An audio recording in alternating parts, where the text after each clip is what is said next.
اب شامل کرتے ہیں علی زمان اوان کی یہ رپورٹ۔ مدینہ منورہ رحمتوں، برکتوں اور نور کی سرزمین، جہاں رمضان المبارک کی مقدس ساعتیں روحانیت کی خوشبو سے معطر ہو گئی۔ سعودی عرب کے مقدس شہر مدینہ منورہ میں دربار سلطانی کے سجادہ نشین حضرت قبلہ صوفی کمال میاں جمیلی سلطانی کی قیادت میں 9 رمضان المبارک کی بابرکت نسبت سے حضور سلطان الصوفیہ رحمۃ اللہ علیہ کا ماہانہ عرس مبارک نہایت روحانی اور پر نور ماحول میں منعقد کیا گیا۔ اس مبارک اجتماع میں عقیدت مندوں کی بڑی تعداد شریک ہوئی،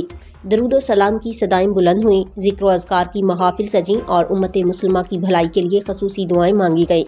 شب مبارک 10 رمضان المبارک کو ام المومنین حضرت خدیجۃ الکبریٰ سلام اللہ علیہ کے وصال مبارک کی نسبت سے ایک پروقار اور باادب محفل کا انعقاد کیا گیا، جہاں مقررین نے اسلام کی پہلی خاتون عظیم المرتبت ہستی حضرت خدیجہ رضی اللہ تعالی عنہا کی لازوال قربانیوں اور حضور نبی اکرم صلی اللہ علیہ وآلہ وسلم کے ساتھ ان کی مثالی رفاقت کو خراج عقیدت پیش کیا۔ یہ وہ عظیم ہستی ہیں جو خاتون جنت حضرت فاطمہ الزہرا کی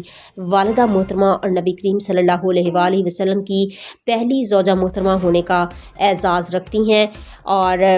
جن کی زندگی صبر، وفا اور اسلام سے بے مثال محبت کی روشن مثال ہے۔ ادھر کراچی میں بھی 9 رمضان المبارک کی نسبت سے نائب سجادہ نشین حضرت یحییٰ میاں کمالی سلطانی کی صدارت میں دربار سلطانی میں ماہانہ عرس مبارک عقیدت و احترام کے ساتھ منعقد کیا گیا، جہاں عاشقان تصوف نے بھرپور شرکت کر کے روحانی فیوز و برکات سمیٹے۔ اس موقع پر مدینہ منورہ میں سجادہ نشین دربار سلطانی حضرت قبلہ صوفی کمال میاں جمیلی سلطانی نے حضور سلطان الصوفیہ رحمۃ اللہ علیہ کی جانب سے عمرہ ادا کیا اور بارگاہ اقدس میں ہدیہ عقیدت پیش کیا، جبکہ 10 رمضان المبارک کو ام المومنین حضرت خدیجۃ الکبریٰ سلام اللہ علیہ کی بارگاہ میں بھی عمرہ کی سعادت حاصل کرنے کا اعلان کیا گیا۔